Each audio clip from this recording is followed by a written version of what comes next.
that I've not even been able to see it. So this is the third and final coat on butt joints now. Basically we want to do one trowel wide each. So you find your center, one side of that, run it up, same on the other. So you're close to 24 inches wide.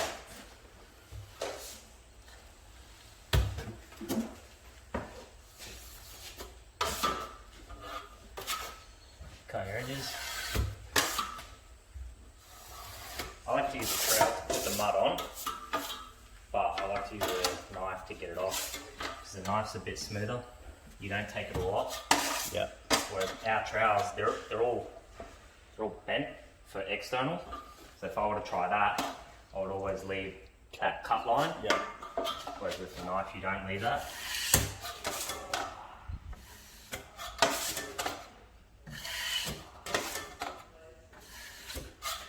That should be it.